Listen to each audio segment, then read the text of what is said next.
siapa yang menyumpainya. Semua Nabi bawa benda yang sama. Kata Nabi SAW, dan Nabi sebagai pelengkap. Contoh berkenaan dengan iman dengan malaikat, dengan kitab dan rasul dan hari kiamat. Semua Nabi datang menerangkan tentang hari kiamat. Nabi Musa kata ada hari kiamat. Nabi Isa beritahu kepada kaumnya ada hari kiamat. Dan Nabi SAW pun beritahu juga kepada kaumnya ada hari kiamat. Ada macam-macam lagi kesamaan surat Nabi dengan Nabi sebelumnya. Okey. Dan disebut juga oleh dalam kitab ni, risalah Nabi ni adalah risalah yang terakhir. Dan ada lagi seruan-seruan selepas ni. Dan Nabi ni lah, Nabi Muhammad SAW ni lah risalah yang terakhir. Jangan ikutlah orang yang mengaku Rasul Melayu, ya.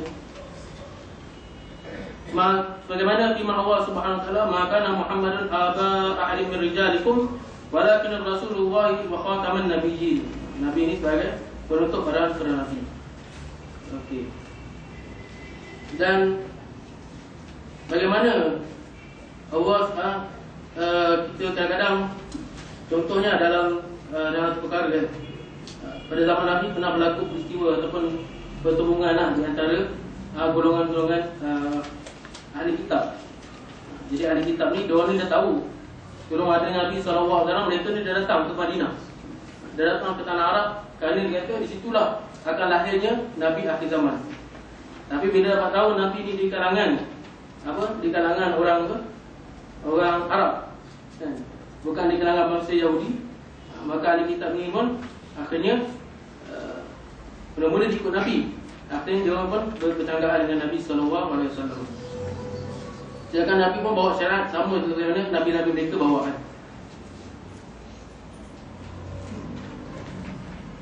Sebab tu kalau kita lihat dalam beberapa kitab, kan, contohnya dalam kitab Injil Barnabas, kan? Injil ni ada banyak. Misalnya pada tahun 2 kita ada belajar kitab Mila wa Nihal.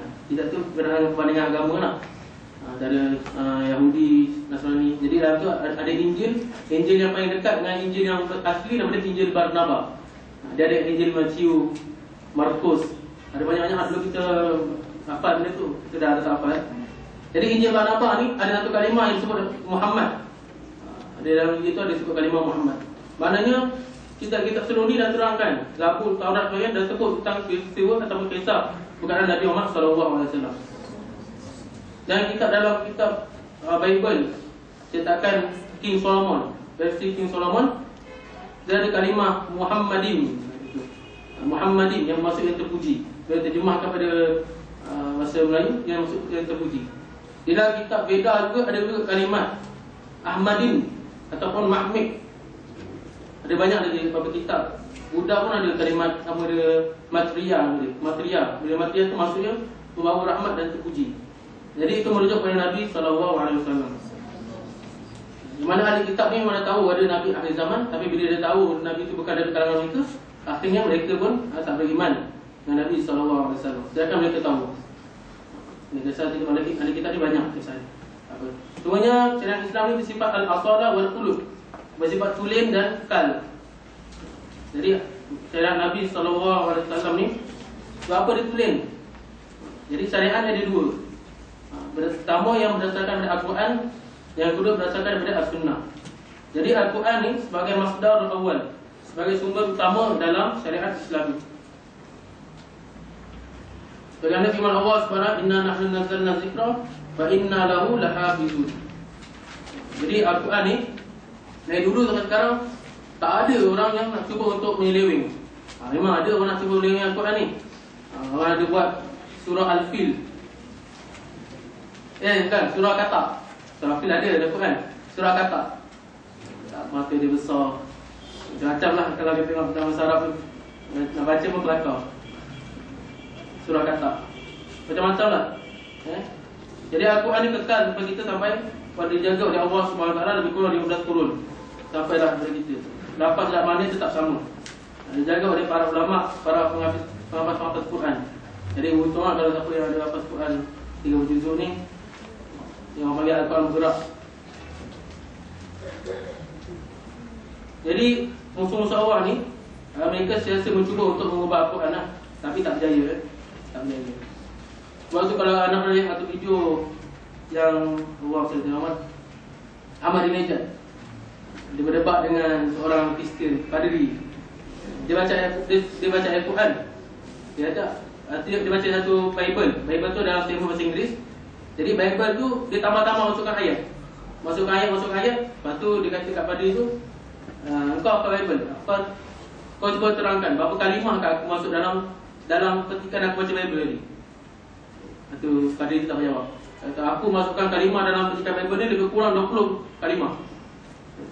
Tapi kami dalam Islam, kalau satu kalimah je yang masuk dalam Quran, yang bukan Quran, kami dapat titik. Tapi kamu aku masukkan 20 kalimah yang bukan asal dari Bible, tapi kamu tak dapat titik. Kata hebatlah. Okey, yang kedua berkenaan dengan sunnah ataupun sirah ataupun hadis Nabi SAW sebagai sumber syariat yang kedua. Pertama Quran, yang kedua adalah syariat. Dan sunnah ni adalah al-mubayyinah al-mukamilah. Sunnah Nabi ni adalah hadis Nabi ni untuk menerangkan apa yang ada dalam Quran. Contoh hakimus solah kan. Hakimus solah. Tak sebut macam mana nak rukuk dan sebagainya, sujud. Cuma itu diterang oleh hadis Nabi SAW. Kalau nak tulis satu-satu solat segini-segini dalam Quran, 30 jilid lah Quran.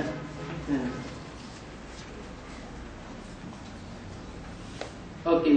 Jadi kalau kita lihat hadis Nabi SAW ni pernah timbul satu benda yang tak ajuban. Ada orang barat dia kata, tak pernah aku lihat seorang lelaki seperti Nabi SAW, seperti Muhammad SAW, yang mana orang betul penting mengambil ucapan dia.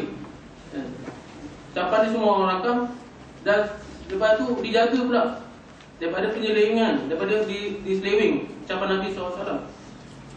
Yang lihat hadis tu macam mana, hadis ni ada sahih ke tak, mata dia macam mana, mata dia ada bercampur bau ke tak, perawi hadis tu macam mana, yang jaga hadis tu, yang merewatkan hadis tu macam mana, adakah dia ni orang yang siqah ataupun orang yang tidak siqah.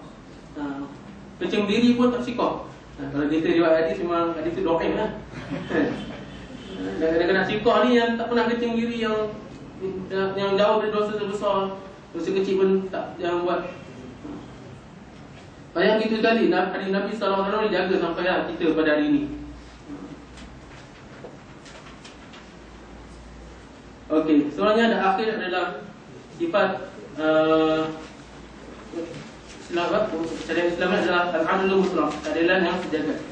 Inilah adalah sifat ataupun adab syariat Islamiah yang paling asas, iaitu menegakkan keadilan yang secara mutlak di antara seluruh manusia, dan mendasarkan kesetaraan di antara mereka, dan memelihara dima'ihim, darah atau benda, maruah dan akal manusia. Jadi itu adalah bentuk keadilan sejagat dalam syariat Islam, dan meraihkan hubungan di antara masalah duniawiyah dan masalah ukhrawiyah.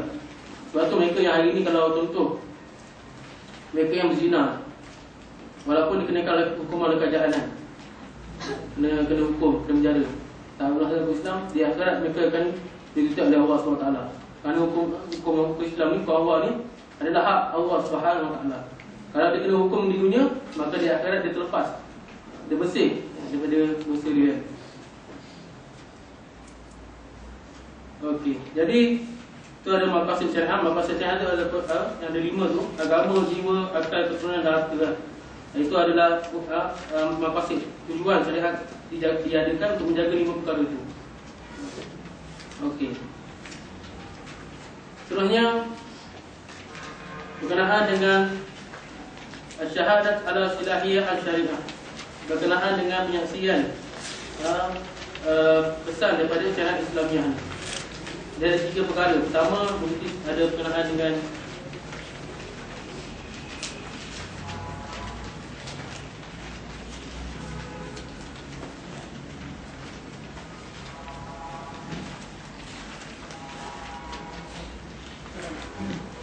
okey.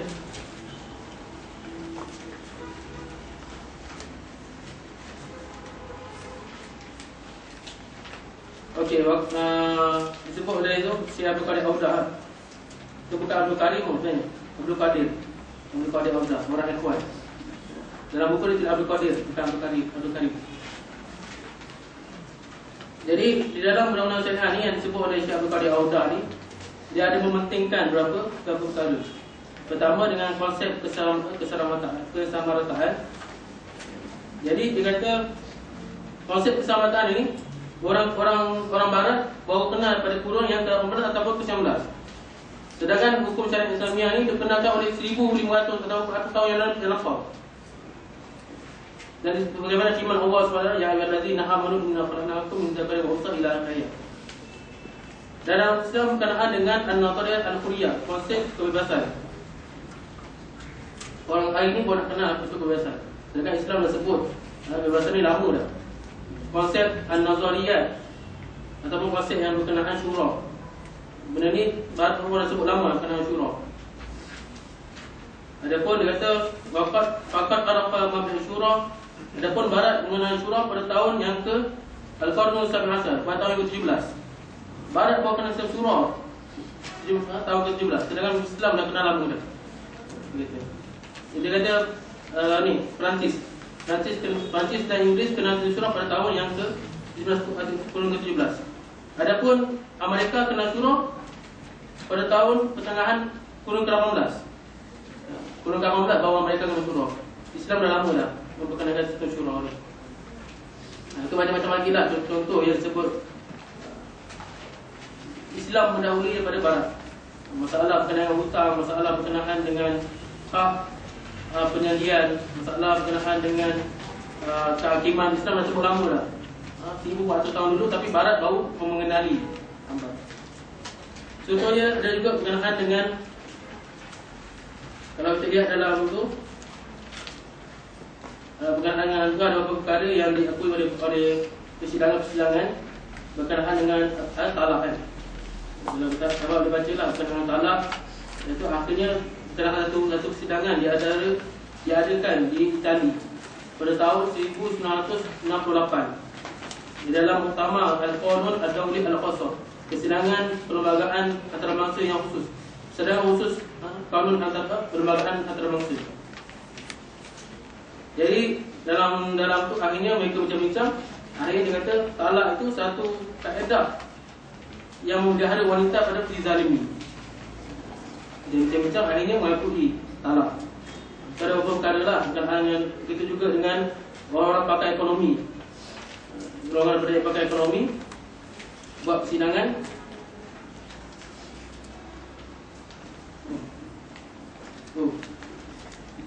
Okay, tuan betul dapat tengok lah. Daripada kita kerja tu, boleh baca.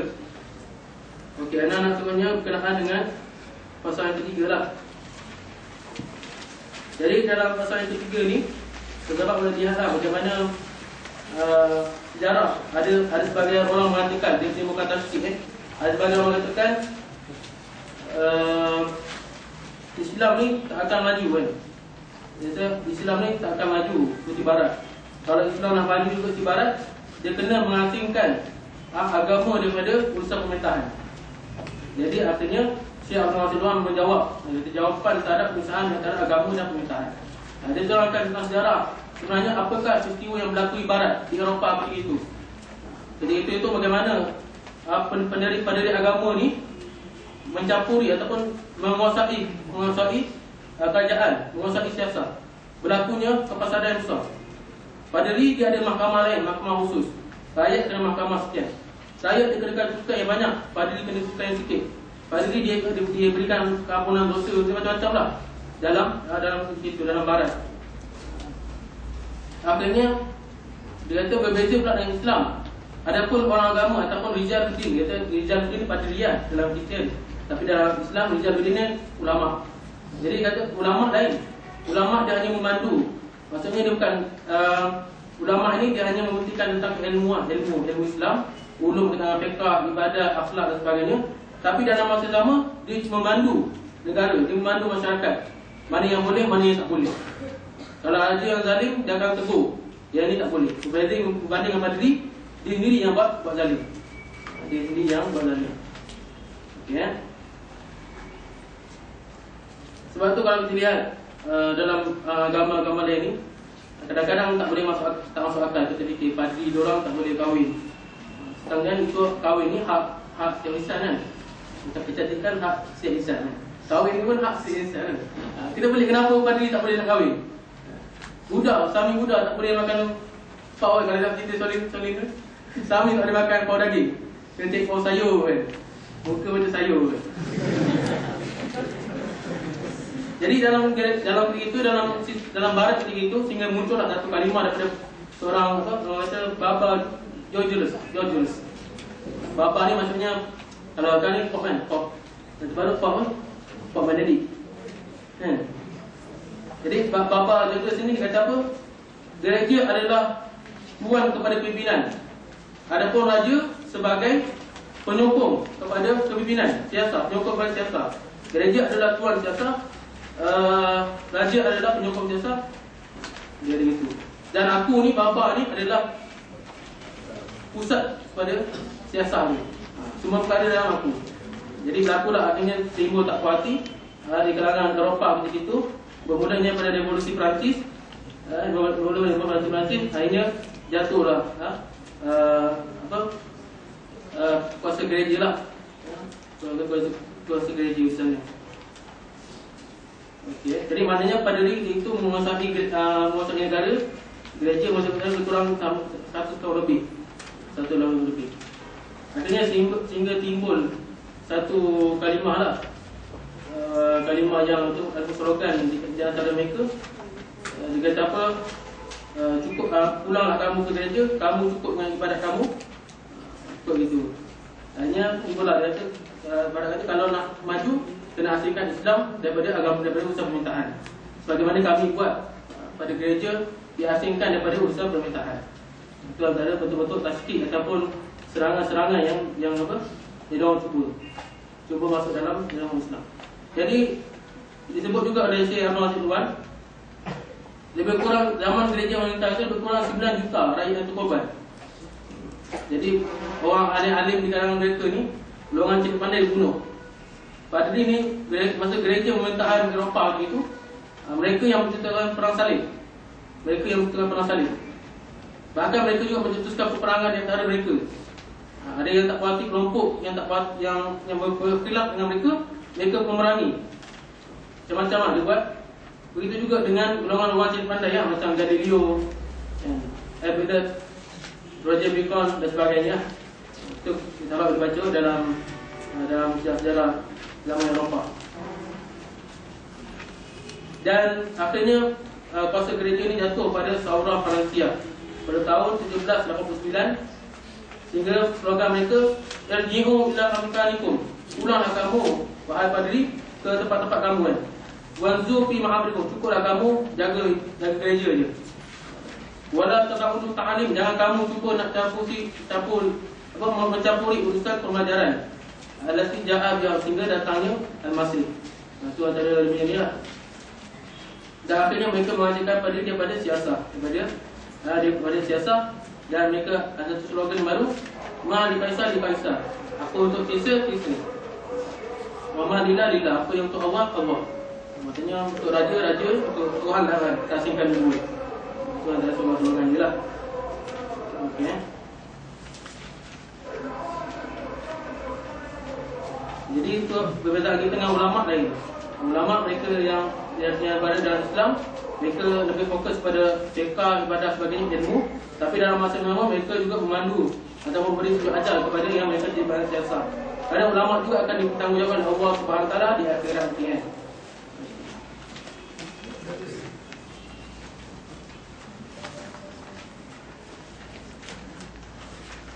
Okey, jadi semuanya yang terakhirnya berkenaan dengan pasal keempat, berkenaan dengannya contoh-contoh dalam sejarah lah. Apabila dia bagaimana Islam zaman Khulafa Ar-Rasyidin, zaman Umayyah, zaman Abbasiyah, zaman Sultaniyah, dan bagaimana juga tamat Islam di Eropah. Islam pernah masuk Eropah di Andalus, di kota Sicily itu. Ada kisah ada di perang salib, pusat-pusat penterjemahan di Spanyol, Perancis, Itali. Jadi pedagang-pedagang Islam yang menyebarkan Islam ke benua. Jadi Islam tersebar luas dengan itu. Islam agama yang rahmat. Bukannya Islam, orang kata Islam itu tersebar dengan batu pedang kan. Tak kan. Jadi ada beberapa perkara lah yang disebut dalam kitab ni. Ucapan-ucapan orang-orang yang bukan Islam lah, tak ada Islam. Dia kata apa? Contoh kata livery. Dia kata laulam yazhar Arab ala masalah tarikh la ta'akhal nahda Eropah hadisan kedat urus. Kalaulah Arab ni dia tak muncul dalam arena sejarah, maka kami ni Eropah ni akan ada dalam tengah zaman. Jadi Eropah ni maju disebabkan Islam. Sehingga kan dalam satu peristiwa dalam kitab Mazhab Surah Alam Ittatul Muslimin, apakah yang beri kerugian kepada orang Islam dengan kemudahan Islam? Apakah yang beri kerugian kepada dunia dengan kemudahan Islam? Dia kata ketika mana zaman Abbasiyah itu, Islam ni, Abbasiyah itu, Baghdad tu menjadi pusat ilmu. Khalifah Harun Rashid mendirikan Baitul Hikmah. Baitul Hikmah ni macam-macam ilmu ada. Ulama kumpul dalam Baitul Hikmah, mengkaji dan sebagainya. Islam Baghdad menjadi kota ilmu. Dan bila Baghdad menjadi kota ilmu, Eropah ketika itu baru zaman naik. Zaman baru kenal ilmu, akhirnya nak naik. Jadi Eropah menganggap Baghdad sebagai pusat ilmu dan pusat kemudahan tamadun yang maju. Akhirnya apa jadi Eropah? Di Eropah ketika itu wanita dia berbudak. Kerana menganggap Islam masih ilmu dan maju, akhirnya wanita Eropah dia berbudak. Orang lelaki Eropah pakai jubah. Dalam rumah-rumah orang Eropah ada kitab-kitab Islam, ada buku-buku Islam. Kerana bila berpakaian Islam, bila kita berpakaian Islam, ada buku Islam melambangkan ketamadunan yang maju. Macam kita hari ni lah. Hari ni Islam tak kuasai ilmu. Yang kuasai ilmu adalah Barat. Jadi kita menganggap pakai tie itu satu tamadun yang maju kan? Laptop mesti kan ada rumah. Kalau ada laptop tak maju. Maka kita menganggap itu satu benda yang maju. Okey. Ada juga kata seorang orang Talis. Orang Talis Belanda dia kata apa? In nafiqul li Andalus lam yakun yujad rajulun ammi. Andalus ketika itu tak ada orang pun rajulun ummi. Rajul lelaki yang tak tahu baca. Semua orang pandai baca. Hari ni kita lihat negara Islam, tengok Mesir. Apa ramai yang dibaca? Tak ramai yang dibaca. Kalau ke bandar ni boleh kira kita tahu tak ada kampung. Yang jaga unta tu memang dah dibaca. Hanya tahu kita kira duit, geni. Baca tak tahu dia dibaca.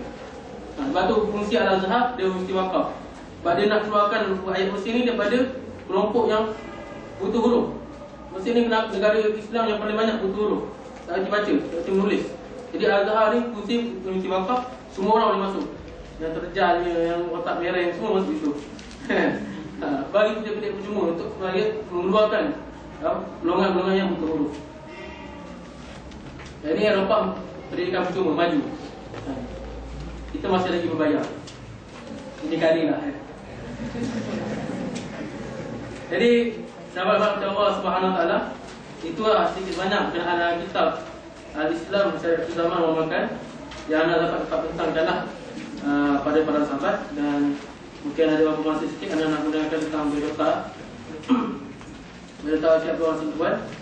Syekh Abdul Wahid Ridwan ni dilahirkan pada tahun 1988 di daerah namanya Padi Askar yang terletak di pada Halab, Syria. Ini kita lihat Syria tu bergolak. Kalau Syria tu tempat para ulama Syria, Syam, yang pernah disebut oleh Nabi SAW. Jadi keluarga Syekh Abdul Wahid Ridwan ni keluarga yang agama, keluarga yang hidup dalam suasana agama. Jadi pentingnya kita ni membina keluarga kita dalam suasana hidup yang beragama. Tidak, ayah dia Syekh Sa'id Ridwan ni. Syekh Ridwan ni orang ulama dan tabib. Maksudnya tabib, doktor lah, mungkin doktor tradisional yang sangat disegani di kampung dia. Dan ayah dia selalu berdoa agar anak dia jadi ulama. Akhirnya dikabulkan oleh Syekh Abdul Wahid Ridwan sebagai ulama dan murabbi pendidikan rohani dan jasmani dalam abad ini. Jadi Syekh Abdul Ridwan dia bermula dengan sekolah di kampung dia di Halab. Akhirnya pada tahun 1949 dia melanjutkan pelajaran di Universiti Al-Azhar di Mesir dalam bidang syariah dan memperoleh ijazah pada Fakulti Usuluddin pada tahun 1922 dalam pengkhususan bidang pendidikan dan tarbiyah. Jadi dalam Usuluddin ini ada beberapa bidang. Kalau anak Usuluddin bidang tafsir, ada Usuluddin bidang hadis, Usuluddin bidang dakwah. Ada di Masurah tokoh dakwah, Usuluddin Syarah Usuluddin dakwah, Dr. Sirhani yang paling. Jadi Syekh Sulaiman akhirnya dia pergi ke Turki, dia pergi ke Pakistan dan mengambil ijazah kedoktoran di sana, PhD pada tahun 1982. Jadi bila habis belajar tu dia pulang sebagai pendakwah di kampungnya dan dilantik sebagai guru di kolej di Bandar Halab. Jadi dia dah orang pertama yang mengenalkan mata pelajaran tarbiyah Islamiah di dalam kolej perkenaan. Akhirnya apabila dia mengenalkan mata pelajaran tarbiyah Islamiah dalam kolej dia, akhirnya dia subjek dia tu diperkenalkan di seluruh Syria, di seluruh sekolah-sekolah dalam ada Syria. Sebab itu dikenal sebagai guru murabi kredit. Dan Syekh Sulaiman ni bila dia di sana bekerja sebagai pensyarah, dijemput juga sebagai mengisi pelajaran, daurah dan sebagainya. Akhirnya Syekh Sulaiman dia terlibat dengan gerakan Ikhwan Muslimin. Dia ada hubungan erat dengan Syekh Abdul Qadir Audah, Syekh Kutub dan sebagainya lah. Antara yang memberi pengaruh kesan kepada jiwa Syekh Sulaiman adalah Syekh Dr. Mustafa As-Sibani, Mursyid Am Ikhwan Muslimin di Syria. Jadi kalau sahabat dalam Usrah ataupun dalam Isim mungkin buka kitab Sirah Nabawiyah, Jurus Ibarat, Syekh karangan Syekh Mustafa As-Sibani. Dia ada dalam semua kitab. Ayat dekatnya Syria ni amat menentang keras kelompok-kelompok Islam. Akhirnya Syekh dua-dua ni meninggalkan Syria dan pergi ke Jordan. Akhirnya selepas Jordan dia pindah ke Jeddah dan mengajar di Universiti Malik Abdul Aziz, Universiti King Abdul Aziz sebagai pensyarah di sana. Jadi Syekh Sulaiman ni antara seorang yang sangat benci kepada perpecahan dan munculnya berbilang jemaah dalam negara Islam. Beliau menyuruh ke atas perpaduan persatuan di antara nama Islam dan membina kepada Islam sebagai pudar. Itu antara pendirian Syekh Sulaiman. Jadi Syekh Sulaiman ni dia dah karang lebih kurang 50 kitab, buku-buku yang kita baca ni ada salah satu kitab dia. Dan banyak kitab dia yang kita bentang dalam mungkin dalam live pun. Ada kitab dalam live. Jadi akhir hayat Syekh Sulaiman ni dia ni ada menghadapi sakit bahagian hati dan paru-paru kan. Jadi walaupun dalam sakit tu pun dia masih lagi menyebarkan dakwah, pergi syarah sana, pergi daurah di sini dan sebagainya, sehingga dia melupakan kesulitan yang dialami demi Islam yang tercipta. Walaupun di dalam sakit dia masih lagi menulis. Tengah sakit tu menulis. Kita sakit apa? Dia golek. Golek sana, golek sini kan. Masa Syekh Sulaiman dalam sakit masih menulis. Kalau dia lihat para ulama ni, ada banyak gambar foto Syekh Ali Sobuni ni dalam dia baring kat kaki tu, tapi dia ada rak buku. Ada rak buku dia tengah tulis. Dia tulis. Jadi para ulama ni walaupun sakit dia tidur dia pun masih menulis. Masih berdakwah kepada Allah Subhanahu Wa Taala. Akhirnya Syekh Sulaiman ni meninggal pada tahun 1987.